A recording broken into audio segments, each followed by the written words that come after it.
So I love the title of the podcast for that reason, because I can relate to it. Sometimes I hate my husband. I do. Yeah. And sometimes I feel angry or resentful or frustrated or all of those feelings. And it's helpful to normalize it. And sometimes people have the thought, what if I made a mistake? What if I marry the wrong person? What if I get divorced one day? What if something bad happens? What if I can't do this? What if I'm not capable of being in a loving relationship? And all of these thoughts just pop up. And I think it helps to recognize, A, this is normal. And B, there's something that you can do about it. Welcome to You're Allowed to Hate Your Husband, a modern day love story. I am Remy Stern. I'm a relationship coach, and we are going to talk all things relationships, from being single to dating to being engaged, married. Who you marry is the most important decision you will ever make. If you're looking for a wife, which is a beautiful thing to do, the best thing to do is to choose wisely. If you're thinking, what am I doing wrong? Everybody else has it right. Then you are in the right place, because trust me, nobody knows what they're doing. I'm so excited. Please hop right in, listen to this episode, listen to this series, and we are so excited that you are joining us here. Okay, guys, today's episode, we are joined by Lillian Rishty, and she is so brilliant. We really cover all stages of life, whether you're single, dating, engagement, it does not matter what stage in life you're in. This is your episode. And it talks about how doing this inner work is so important to experience the love, the light, the happiness, the joy that you want in your life. And we give the analogy of whatever you're feeling in your heart is going to be reflected in your life. So if you're in a place in your life where you're not seeing or feeling or experiencing exactly what you want, and this love and this connection and this joy and happiness, how you can turn inward and the things that you can do from the inside out. So even practical tools in order to receive the life you want. And this idea of inner love, self-love, but not just the ones that people talk about. It's actual deep, unconditional acceptance, acknowledgement of your life, and just giving yourself the ability, the space to create everything you want in your life. It is such a great episode. I had the best time chatting with her. I know you're going to love it. So hop right in and enjoy this episode. Hi, thank you for having me. I'm so happy to be here. My name is Lillian. I'm a psychotherapist. I own a private practice. We treat people in New York, New Jersey, and Florida. And I primarily work with young women in their 20s and 30s going through life stages.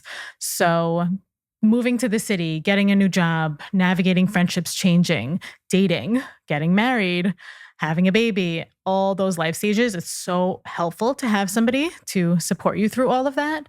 And there are people that I work with for 2 months at a time, and there are people that I've worked with for 6-7 years at a time, which is pretty amazing. So I kind of want to break it down into each of these stages in someone's life. So you're saying like that moving into real life, working, that, you know, the early 20s, mid 20s, getting married, having kids. So when you're talking to somebody who's in that, let's say early 20s, mid 20s stage, where's the first place you start with them in order to start giving themselves that self-love and the inner work? So I like to get a lot of general background when I first start with someone, and I like to find out what people's goals are. I'm very goal-oriented. I don't like to just talk. I think we also have to have a focus and kind of come back to that every now and then. So I think it really depends on what the person is looking for. A lot of what I see is people who struggle with anxiety, from constant, just like low-level anxiety that's always there, to people with OCD, phobias, things like that. And it comes up a lot when it comes to interviewing for a job or going on a date. A lot of what I do as well is also body image, disordered eating, binge eating, a lot of that work, which also, again, like is another thing that a therapist would do that a life coach wouldn't necessarily do. So I think the biggest thing to figure out self-love is also self-compassion, to have compassion for yourself. And like, what does it mean to love yourself? I think people would say different things to that question, but I think self-compassion is probably like the number one. It's being able to speak to yourself kindly, being able to give yourself a little bit of a break and not judge yourself so harshly. And I think unconditional self-love is something that we try to get to. And that means, understanding your inherent worth, no matter what your flaws are, no matter what mistakes you've made, just recognizing that there is inherent worth in you, no matter what. And I think that's something that we should all strive to get to. It's so amazingly brilliant and fascinating that you're bringing this up, because I would say that this is like one of the biggest themes that I've been working on with my clients too, because they come to me and they're like, okay, Remy, it's great. Like, I love myself, I don't want anything, God forbid, bad to happen to me. Of course not. Like, I love myself, but like, I also am so hard on myself. I have this underlying anxiety all the time. I'm not enjoying my life to the fullest. Like, Right. I sit and like, you go to job interviews or you go on dates or you go to lunch with friends or dinner with your husband or, whatever stage in life. And I just have this underlying anxiety. And how do I fall madly and deeply in love with myself and my life? Like, there's that the different version of loving yourself. You use the word that I use, which is that unconditional love of self. And I do actually think it starts in childhood. So what would you say the difference is between self-love and like loving yourself and like unconditionally, deeply loving yourself and having that compassion to yourself? Right. And I think, generally people would say that they love themselves, but I don't know if they really do. Like, a lot of people that I see actually really don't like themselves. And I can see that by the way that they're talking to themselves. So they are saying, I'm so stupid, or I'm so dumb, or why did I do this? Or they'll tell me I'm such a bad person, and then they tell me something that they're thinking. And I think these people are sometimes at war with themselves their whole lives. Like, they're just looking in the mirror and they don't like that person that they see. So, we start with some basic things that can help them to figure out how to love themselves and how to develop that unconditional self-love. So I think some of the biggest things are, like I said, self-compassion. And another thing is self-care, which we can talk more about. But again, like, self-compassion and self-acceptance is such a big one. If you can't accept yourself the way you are, you're not really loving yourself. Yeah. If you can't even just accept what you look like or how you feel or the things that you say or what your personality is, then how can you grow to love?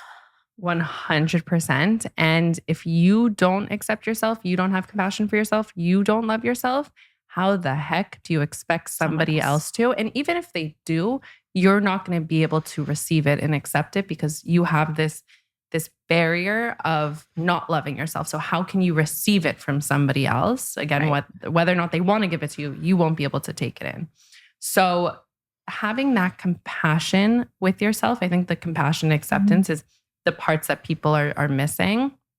People I find will fall into making a mistake and being so hard on themselves and like feeling so guilty and not being like, I did the best that I could in that moment with the tools that I had, with the maturity level that I had. Like, I had to make that mistake to learn this lesson, and I still completely love and accept myself in that moment is such a powerful process for people to do, and not easy. Like, it's not easy to swallow the pill of accepting yourself just the way you are. Right. And there's things that people aren't going to love that much about themselves. And I find, like, do you find that that's okay? For example, I'll give you mine.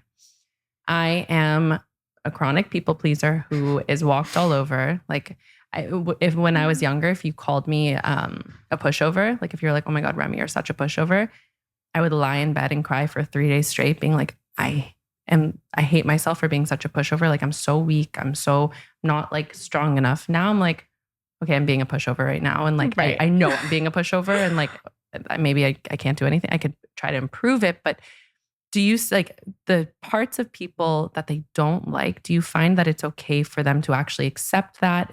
Should they improve it? Like, what do you do around that part of the person? Right. And I think it's a balance. And I think it depends on what it is. Do I need to improve I don't know, my hair color just because it's something that I don't like about myself? Maybe yes, maybe no. An example I give with anxiety is like people who are afraid to get on an airplane. That's something that you should work towards. But if you're afraid to just get on a roller coaster, maybe that's not something you need to push yourself about. Maybe you can just accept, okay, I'm afraid of roller coasters. It is what it is. But you don't want it to hold you back in life. You don't want it to be something that prevents you from living life to the fullest. It's so cool. It's the living life to the fullest. And if something's preventing you, that is a place to improve. And if they're nervous about the plane ride, don't be hard on yourself for being nervous about it. Like that's where the self-compassion comes in. Right. But it's something that someone can improve. So, okay, question. Because mine is elevators and the subway. Like I wish I could take the subway so badly. It'd make my life so much easier. But I'm so severely claustrophobic. Are you going to tell me to go deal with it and to go get into the subway and exposure therapy? Like something like that, for example. Is it interfering with your life? If I got stuck in an elevator, I would be an extremely, extremely unwell human being. But do you take the elevator? I do. Okay, there it breathe is. Through it. You challenge yourself every single day and you do it. So maybe you've already overcome it, even though you don't realize it. And then if I do get stuck, I will lie on the floor and do snow angels and just distract myself in any single way I can. God forbid, please don't do it to me. But so it's really when it's interfering in someone's life. Now let's look at a different type of anxiety because there's a spectrum of anxiety, right? There's the OCD where you do the compulsions and stuff like that. Right. There's the phobias, debilitating phobias. Right. And then there's that every single day you wake up with a little bit of an elephant on your chest and like a little dark cloud around your head, and you can still function, but you experience that little anxiety. And I think that every single person I talk to, or honestly, a lot of people in my life, like it's normal. It's normal, but how do you not live that way? How do you remove that anxious cloud? So I think a big part of it is not fighting it. Like if you're saying, okay, this anxious thought came up, I have to fight it, I have to push it away, I have to get rid of it, then you're trying so much harder to get rid of it, but really it's sticking around. So I think that when you fight the anxious thought, it's that much harder to get rid of. So if I tell you, don't think about a pink elephant, what popped into your brain? A pink elephant. So I think that's not the goal. The goal is to accept the anxiety and just accept this is a part of life. And this is okay. And this is just what my brain is doing to me right now. And that's kind of all it is. It's that same acceptance and compassion with something. And I actually just had my life coach this morning and it was life-changing and life-saving. And it's kind of that same thing where like a feeling, a thought will come up and you're so upset about it. Like you're so annoyed by the thought. Right. And she changed my mindset to not only accept it, but actually to fall in love with that thought. And she was like, you know what? What if this thought was from Hashem and you get this blessing of this moment? Like you get this little moment and you're going to learn something and you're going to grow from it. And it's going to make you like your life more. Then not only is the thought, it's okay to have, but like, how lucky are you to have this like moment and thought? And like, I get without context, it's kind of a little bit confusing, but there's a book, Loving What Is, right? She's so good. Her name is Byron Katie. And she says it's not just accepting your life, it's falling in love with your life, just the way it is, not changing one singular thing. But she has these 4 questions that you go through and it's falling madly in love with your life. So for the person who's waking up every single day with that dark cloud, how do you get them to shift into falling in love with their life? Is there a process or is it just kind of this small second by second self-talk? Like what is that shift into falling in love with your life, even farther than acceptance? So I think embracing it and just seeing it for what it is really does help. Of just like, this is just a thought that I'm having. This is just a feeling that's there, but it doesn't have to prevent me from getting through my day. And not only that, I could still have a great day. I could still have the best day ever. This is just one little thing. It's one little thing that's there. I'm going to let it sit there. And then when it's ready, it's just going to kind of pass on its own.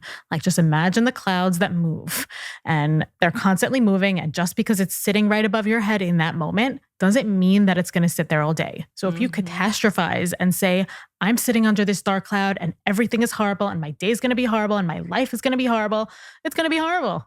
But if you say, okay, I'm going to let it pass and I'm going to keep moving, then I think it makes it much easier for you to love your life. So cool. And actually a lot of things came up from what you just said because it's so true. First of all, if we're talking about this dark cloud over someone's head, guess what happens when it's a pouring rain day and there's thunder and lightning and it feels like your life is consumed by it? The sun is right beyond the clouds. Like, it doesn't mean that the sun has been deleted from the universe and it no longer exists. Like, those good days live right. It's still there. You still live a blessed, amazing, good life. This is what Jonathan teaches me every day. Even last night, I was like, Jonathan, like, my life sucks. Like, look what's happening in this situation.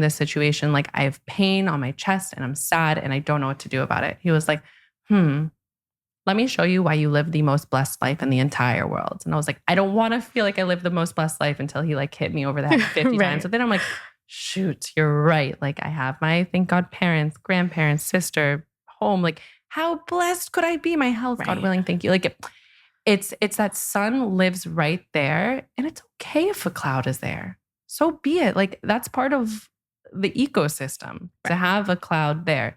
So I love that analogy of just being like, the clouds are passing. Like, let them be there. And then the second part of that, which I think is so cool, is if you let, and this is a visualization that like just helps me think of it similar to clouds. If you let a big scary monster like live inside of you, so you have a scary thought or something's not going well in your life and you're upset about it, or like, let's say for example, like you're going on a date with guys and the guy ghosts you, and you're like, this horrible feeling inside of you is this big scary monster you don't want to look at or focus on, or your husband's driving you crazy and you hate your husband for a second. That big scary monster is inside of you. If you're fighting the big scary monster, it's like you're punching yourself to get that thing out, and that's just not helpful. If you say, okay, whatever, this is happening, like we just said, that acceptance, you pull it outside of you, you say, what is it even? Like, you name it. You're like, I am feeling this because of this, and put it outside of you, and then say, okay, how can I handle this? And start minimizing this big scary monster and say like, how can I actually overcome this thing or accept it or whatever? But then it's not inside of you. It becomes something outside of you, which I think that's what you're saying in like working on yourself in this therapy concept. It's like, take these things and put them outside of you, and deal with them. It's incredibly well said. Something I like to say is name it to tame it. So once you name the emotion, you're able to kind of tame it and bring it down a notch. And it seems less scary once you know what it is, right? The unknown, uncertainty, those are the scariest things. So once you say, okay, this is what it is, it's an anxious thought, or I am feeling X, then it's much easier to bring it down a notch. And this is why it's such a shame that therapy and this work is taboo, because it's really not that big and scary. It's just naming it to tame it, and to having the tools to move forward to overcome it. So it's so important to this work. So how does this process of loving yourself, loving your life, actually improve your potential relationships? You know, the relationships coming in the future, if you're single, even your friendships, your relationship with your family, a marriage, kids, like, what is the importance of doing this inner work for your own personal relationships? I think there are a few things. I think the health of your relationship mirrors your own personal health and wellness. So if you're doing well, other things are able to thrive and do well as well. And one of the biggest things is that if you love yourself, you know your value and your worth, and you bring that into a relationship. You bring confidence into a relationship. It allows you to speak up for yourself or communicate your wants and needs. And we all know that communication is so important in relationships. I think it also allows you to not stand for something less than you deserve, because you know what you deserve. And I think when you love yourself, you're more likely to attract a partner who also has a strong sense of self. And another thing loving yourself does is that it enables emotional independence. So that means not solely depending on someone else for validation and happiness. So I think that's a big thing. I think we know not everybody practices it or realizes it, but we know that when we're happy on our own, or each of the two people are happy on their own, it brings something that much greater when you get together. And you don't want to solely depend on somebody else for validation, for compliments, for feeling good. It's just a recipe for disaster. That's like literally sums it all up in a few sentences. It's Right. so good. And the thing is people don't realize, because a lot of women come to me who are single and looking for their partner. And they're thinking that this partner is going to fill me Everything. up and give me all the things that I don't have. And by the way, when you're looking from a partner from that place of, I need you to make me feel good about myself, I need you to like me and give me love so I can feel love, then you're really going to choose anybody who is going to show you a little bit of love. And that's not, I heard something the other day where you're looking for your soulmate, right? So what you have to do is you've got to go into your soul and fill up your soul, because if you don't, then you're actually looking, this is the way the person said it, a mind mate, which is like, this person is going to like fill up those things for me. Exactly. So you're looking for somebody from your mind rather than from your heart and soul. I love that. I think it's really cute, right? And this follows somebody through marriage. So like if you're feeling, and also another thing, Tony Robbins says this, and I think it's really great, is whatever you're feeling on your own, it's only going to be multiplied by the person. So yes, everyone should want a relationship. You should. If you don't, then we would never procreate. Like you should want it, accept the fact that you want it, but know that whatever you're feeling right now will be multiplied times 10 with the person. So if you're feeling lonely, guess what? When your husband has basketball and poker and all of these things, you're going to be sitting on the couch and be like, how am I so alone right now? But if you're feeling happy and in love with yourself and in love with your life, that will be multiplied in a partner. And so this love for yourself really just mirrors every single thing in your life. So are there practices, like literally the day-to-day habits, routines, morning practices, night practices, communication practices, like actual things that people can do to implement this into their life? I think there are. And I think self-care is definitely a big one. And it's more than just, putting on a face mask or going to get a manicure. Self-care is saying, I'm worth it. I'm worth prioritizing myself. I'm worth putting myself first, spending time and energy and sometimes money on myself because I deserve it and I'm worth it. And I think it's so important to establish some self-care routines into your daily practice. So that could mean anything. It could mean having some me time in the morning. That's what I do. I wake up before my kids and I just have a little time to myself to just feel like a person. Wake up 6:45.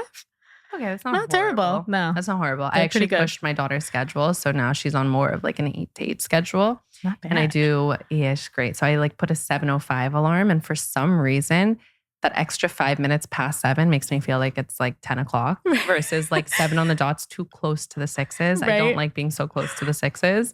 So 7:05, and that's when I get my meditation in and I do my whole little thing. So yes, the before the kids. And for moms, I think it's very difficult. And moms feel like they don't get that. Like they don't get that, that luxury. It's not it's not in the books for them, like in the cards. So you're saying that like it might be a morning. What else could it be? Finding time to exercise in the middle of the day or go for a walk or do something you enjoy. Get outdoors. I think you want all of these activities in your life to nourish you rather than deplete you. So if you find that you're doing all of these things and you're just feeling worse and worse, it's time to make a change. Think about the things that give you energy, that give you life, that give you excitement, that give you joy. And these are the things that you need to implement into your daily routine. I'm obsessed with it because it's universal. Like I think on this podcast, on the show, like we talk a lot about single and dating because it's a big searching time in somebody's life. But trust me, again, marriage then is no like easy walk in the park. You've got your next now set of tools that you learn. And it's an amazing process of learning them. But this is so universal and also something I do with my clients. I call it a loves list. So fun little insight into things. But I have people make a list of things that fills them up so much and makes them so happy doing. And we recognize that there's certain things that you have to do that are going to deplete your energy. Like You accept the things that are going to take away.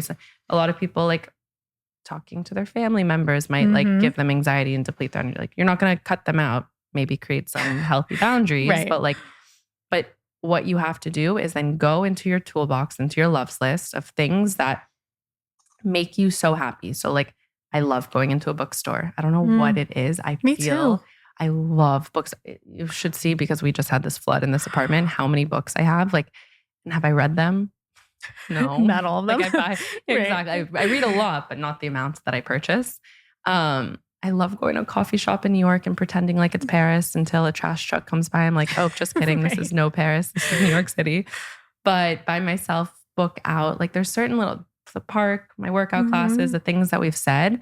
And to get one of those things onto my calendar every single day, it seems tough, but it's so important. And I feel like let's go with these two personas we have, right? There's two people, let's say, listening to this podcast. One who is in the stage in life and won't be forever, but it's in the stage in life of, let's say, like young, single, wanting to meet somebody and working a 9-to-6 job that they don't love. Unfortunately, working from home is like the new culture of just get up, put a different shirt on and roll out of bed onto your computer. For that person, and then we're going to get into the, maybe young married kids stage. How do they implement these practices into their life and their acceptance and love? So I think, this goes for anybody, but finding the things, I like the happiness list or whatever it is that makes you, you find the things that you love and you find the things that make you happy and fill you up. But other things that I see as most important is also the self-talk and the way that you speak to yourself, the way that you treat yourself. Positive affirmations are really helpful. Not everybody's super into that, but there's something that you can connect with. Either it's, I deserve things, or I'm good enough, or just phrases like that. Even if it sounds silly, eventually it starts to really sink in, and then you live that way. For some people, it's setting boundaries, which, I think it's kind of, people talk about boundaries a little bit too much in a way that it doesn't really make sense. But I think boundaries is also a way of saying my time and my energy are worth something. And I'm not necessarily going to give it away to everybody. And I'm going to put a fence around that to protect myself. I am worth protecting. And I think that's also, a very big one. 100%. It's so good. It's really valuing yourself and your time. And first of all, you want to look into the way someone feels about themselves. Listen to the way they talk to themselves. If you walk past a mirror and you're saying, "Ugh," and grab your stomach and your legs, and then you go to a social outing or a date or something, and you're like, "Oh, I can't believe I said that." Like type all of those type of things. If you wouldn't say it to a friend or someone else, why the heck are we speaking to ourselves this way? It's such a shame, because we are such amazing human beings. So the way someone talks to themselves, I love that so much. The boundaries. I do a little exercise of like creating a bubble around you and saying like, this is your happy equilibrium and the environment that you build for yourself. So put whatever you want in the bubble, like actively fill up this bubble with things that make you feel really, really good. And then anything that comes in and starts to make it like a little bit darker in there and bring some mud, someone walks in with some mud, you can gently just put them right outside of the bubble. So actively filling up that bubble with things that feel really, really good. So now let's throw another person into the mix. Let's go to the person who is now married, has kids. That transition of your entire life changes. Okay, so not only are you having to fill up your bubble, your needs, but now you have a partner and showing yourself love, but also showing them love, and this communication part that like, what does that even mean? Where do we begin with this person? Tell me. Right. I think it's a lot of the same things, but I also think mindfulness helps a lot. And this is like the idea that you're seeing things as they are with no judgment. So if a thought pops up, you don't have to judge yourself. If a hateful thought pops up, you're not a bad person for thinking this, or it doesn't mean that about you. Like, don't make something into something bigger than it is. And it's also about being present. So being in a moment, as opposed to, what if this happens? Or what if that happens? Or what if this happens? Or I'm scared of this, or I don't know what tomorrow's going to be, or what if this is... If you don't mind just sharing, like, what would those thoughts look like? Because the more we can like make people realize that those what if thoughts, like everyone else is having them. It's kind of where the podcast came from. It's like a funny moment where I noticed like all of my friends were tiptoeing around the fact, including me, of like, my husband's driving me crazy. And this is like, right, we are all having like first babies, maybe second babies. And all of a sudden things that never bugged you before are now bugging you. And we all just realized we're like, it's okay for us to literally want to be like, why are you acting this way? And then you get over it into the patience, the closing the bad eye and looking out of the good eye to see your husband in a certain light. Like there are tools to improve. We're still building our toolbox. Like we're nowhere near. Right. But that feeling of like, you're allowed to hate your husband, like the feeling of, oh my God, I hate you right now, is a thought that like now makes other people feel better about it. But like those what if thoughts in marriage, what would those maybe look like if you don't mind sharing? So I love the title of the podcast for that reason, because I can relate to it. Sometimes I hate my husband. I do. Yeah. And sometimes I feel angry or resentful or frustrated or all of those feelings. And it's helpful to normalize it. And sometimes people have the thought, what if I made a mistake? What if I marry the wrong person? What if I get divorced one day? What if something bad happens? What if I can't do this? What if I'm not capable of being in a loving relationship? And all of these thoughts just pop up. And I think it helps to recognize, A, this is normal. And B, there's something that you can do about it. And maybe it's just letting it come and go and seeing what happens. Maybe it's talking to somebody about it and seeing how you feel. But again, like the idea of mindfulness is just being in the moment and not spending all of your time and energy on these thoughts. Like this is something that really helps people with anxiety. So that, people with anxiety, you're always in your head. You're always thinking ahead. You're always over analyzing. You're always trying to prepare for the future. But if you just get rid of the what ifs and focus on what is, put yourself in this present moment, you can feel that much more joy and that much more calm. So good. And thank you so much for sharing those. Because I think a lot of listeners and anyone in marriage, like all of these thoughts are so normal and no one teaches. This is my whole thing is no one tells you how to be married. And it is the biggest decision anybody is ever going to make.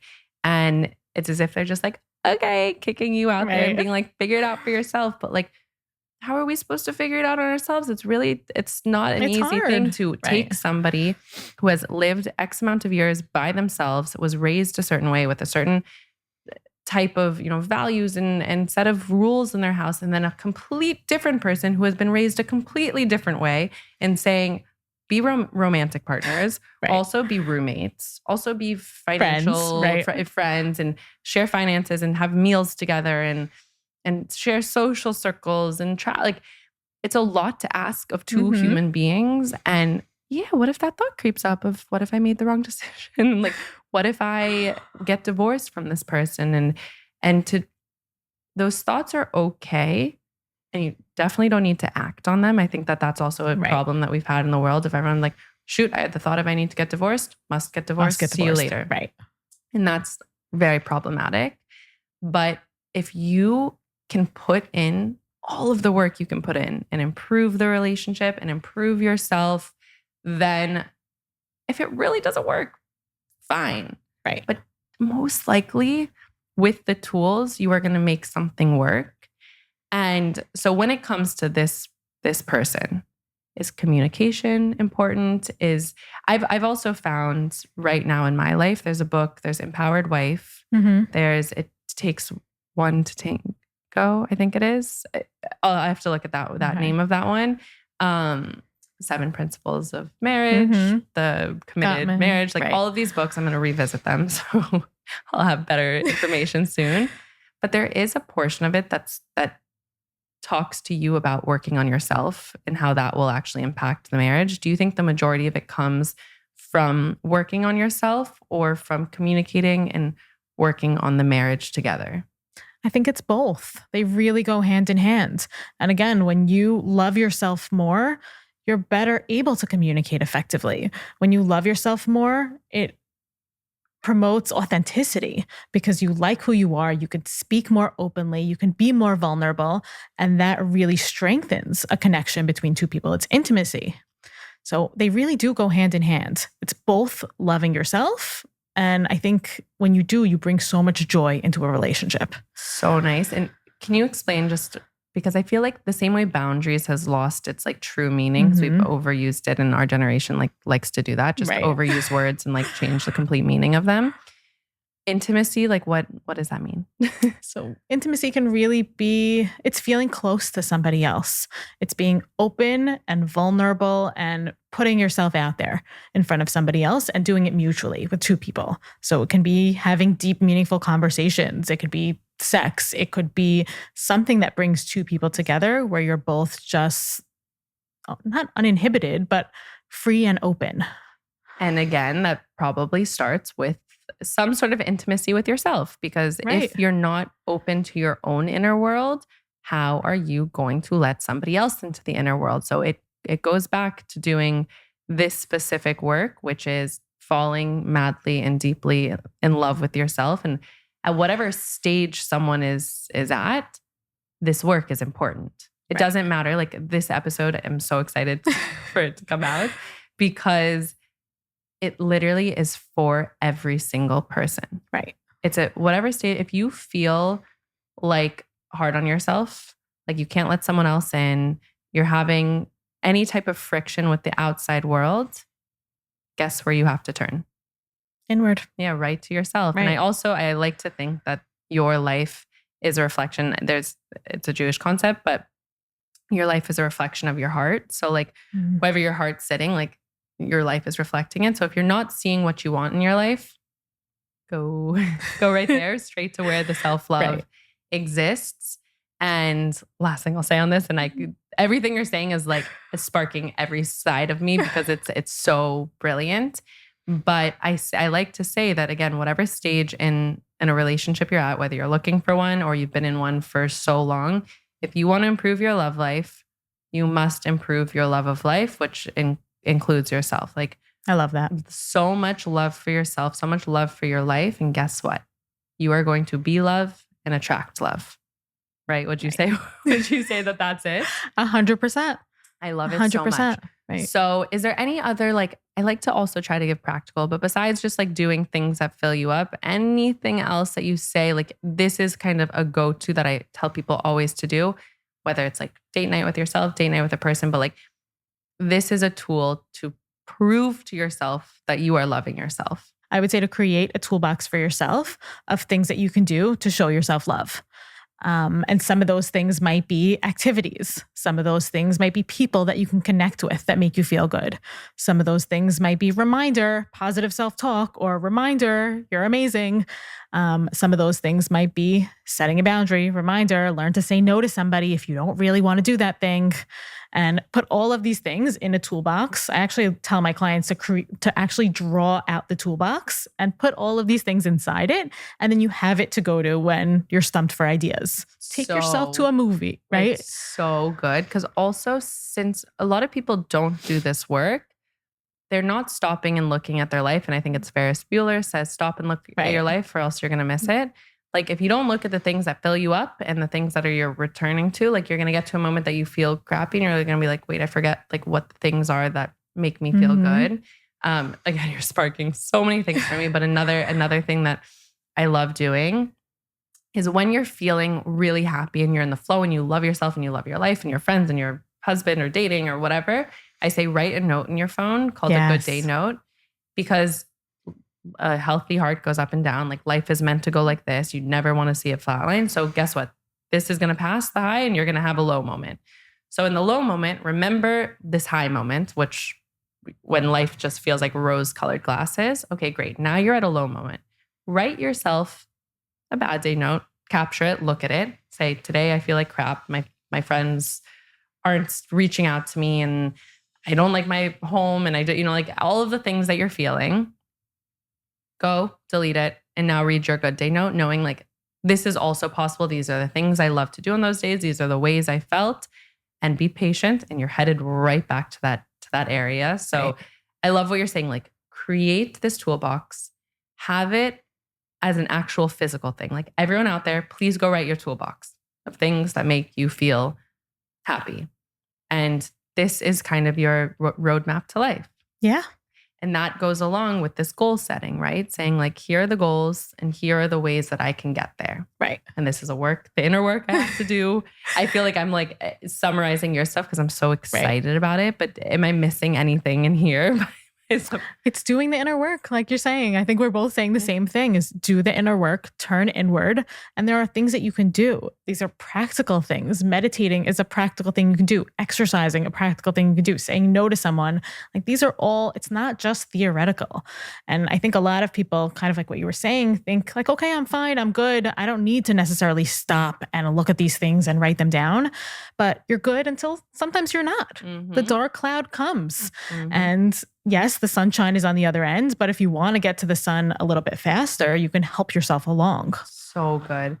So just looking at your own life, looking at your client's life, would you say beyond this concept of like doing this inner work, is there one piece of advice you would give yourself for like clients? That's like, this is a one thing if you focus on, I guarantee you're at least going to improve your life by 1%. And then 1% compounds to being a lot. One day, 100%. Right. Let's say. I would say to find support. So whether it's friends who are also really positive, whether it's people who believe in you, someone that you can talk to, a life coach, a therapist, something to just help you along in doing the inner work. You know, it's hard to be accountable sometimes. Like we have these ideas of all these things that we want to do and we can't do them all, obviously, and it's a little overwhelming. But to have somebody to help guide you, even if it's a book or a workshop you go to or something that gives you some sort of a plan or an idea, I think it really helps you to move things along. So good, because you're right. Life is very hard to do alone. And it's like we're in the middle of the sea with like no direction of where the land is. Like you need someone to be like, hey, the land is that way. Start swimming in that direction, or else you're going to keep swimming in circles and tire yourself out and just get nowhere. Right. So it's been the biggest blessing in my entire life to have discovered therapy and life coaching and people who can support you, because it just shortens the distance between where you are and where you want to be, because you're not having to figure it out on your own. There's somebody who has certain tools to kind of guide you through it, lead you through it. So finding that support is everything. So where can these amazing people find someone like you, support? Because I want to, like, you're brilliant. Where can people find you? You can find me through my website at nyctherapygroup.com. And if I'm not the right fit for you or someone in my practice is not the right fit for you, I'm very committed to helping you find somebody who is. So I have a list of referrals, even if it's not therapy that you're looking for, life coaching, nutrition. I like to help if somebody reaches out. And you can also find me on Instagram at NYC Therapy Group. So good. Thank you so much. This was way too fun. And I'm excited for everyone to apply this. So fun. Thank you. Thank you. Thank you so much for listening to this episode. We hope you liked it as much as we did. Now go send it to someone who needs to hear it, because we know that dating, relationships, marriage can be tough. But we want to make it less tough. And remember, you're allowed to hate your husband. Whatever you're feeling is allowed. So go send it to a friend, to your sister, your brother, maybe your boyfriend, a husband. Whoever needs to hear this, send it to them. And while you're at it, click the follow button, click the review button. Always feel free to reach out if you have any questions. And we're so excited to see you in our next episode.